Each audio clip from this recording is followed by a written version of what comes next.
Welcome to This Explainer. We're going to jump right into a deeply meditative journey today, exploring the timeless wisdom of Lord Krishna. We're looking at how some incredibly ancient spiritual concepts from the Bhagavad Gita can literally be the perfect antidote for our very modern, everyday anxieties. We're going to really zero in on the sheer power of silence, why patience is an absolute game changer, and how you can actually find divine light right smack in the middle of life's darkest, toughest moments. So, you know that feeling? Imagine standing right in the middle of the battlefield of your own mind. You're completely overwhelmed by stress, maybe you're dealing with a betrayal, or you're just deep in confusion.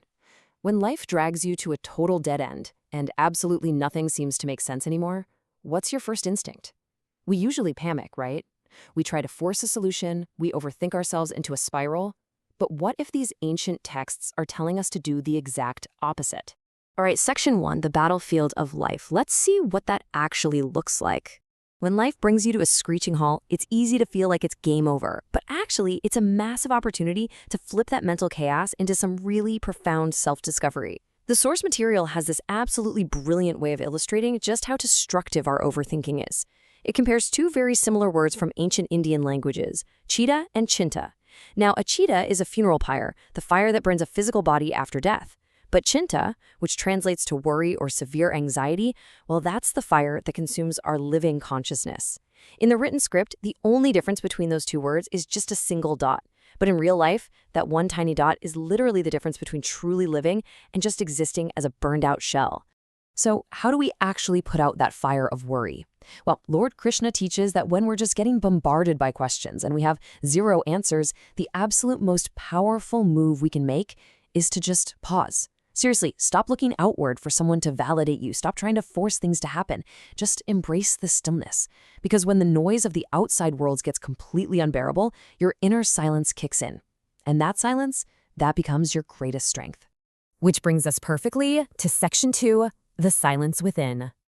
Now, silence gets a really bad rap in our loud, hyper-connected world. We almost always treat it like it's a weakness or just this awkward absence of words. But true silence is a total superpower. It's not passive at all. It's this incredibly active, energetic state of inner strength. The teachings show us that the most genuine, effective solutions are actually born right out of that stillness. When you finally hit that point where you have absolutely nothing left to say, that empty space transforms into an energy that hands you a completely fresh perspective. It's essentially your mind's ultimate preparation phase. Moving right along to section 3, solutions through patience. Here's the catch, though. Keeping that silence requires a whole lot of enduring patience. I mean, think about it. Silence without patience isn't peace. It's just suppressed anger, right? To get this, think about a really turbulent ocean. You have to ask yourself, honestly, do you want to be the restless, chaotic wave, or do you want to be the patient shore? The wave is frantic, running everywhere, crashing into things, but it never finds any actual stability. The shore, on the other hand, takes the hit from every single wave. It absorbs that massive impact over and over, yet it remains completely still and entirely unbreakable. The text challenges us to look at that and ask, whose compulsion is greater, the waves or the shores? Be the shore. Absorb the hit without breaking. But let's be clear, cultivating the patience of that shore doesn't mean you just sit around doing nothing.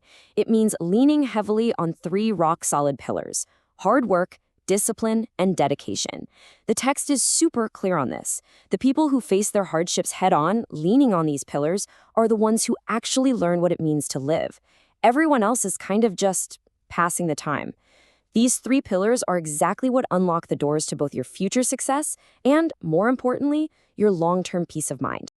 Let's dive into section 4, truth and self-respect. So, we have to take this newfound inner strength and use it to set some really firm boundaries. Because being silent and patient definitely does not mean turning into a doormat. But let's be honest, standing by your truth can feel incredibly lonely. The source points out that truth is a lonely path simply because lies are what please the crowd. It feels like the world constantly rewards fake behavior, right? All the flattery and superficial stuff. But you've got to hold on to your self-respect and your fundamental truth. Why? Because truth is the torch that lights the dark. If you drop your truth just to fit in and please the crowd, you're basically blowing out your only source of light. This is where we really have to balance our compassion with our boundaries. The teachings drop this amazing gem. Forgiving is maturity, But blindly trusting again is foolishness. We are definitely urged to forgive people, purely because holding onto a grudge is basically drinking poison and expecting the other person to get sick. It destroys your own inner peace. But at the same time, there's a strict warning here. Do not let people repeatedly trample on your dignity. Forgiveness cleanses your soul, for sure, but setting hard boundaries is what actually protects it. And finally, we arrive at section 5, divine light within. This brings us to the ultimate profound realization of this whole journey. We're moving from setting those tough external boundaries to finding our true internal sanctuary. Krishna gives us this beautiful reassurance that we are never, ever truly alone. Where does the divine presence sit? It's right there with you in your absolute lowest moments. It's in every single tear you shed. It's wrapped up in your broken hopes. It's in those exhausted breaths when you genuinely feel like you can't take one more step. And it's resting in the profound silence of your heart, in that sacred space where literally no one else is allowed to enter. The divine isn't just hanging out in temples or showing up during the good times. It is sitting right beside you in your deepest, rawest pain. Which brings us to a massive misunderstanding we all seem to have when we're suffering. Darkness does not prove the absence of light. It only signals that you have kept your eyes closed. I love that. When you feel totally lost, like you're completely swallowed by darkness, it doesn't mean you've been abandoned. Not at all. It just means you need to shift where you're looking.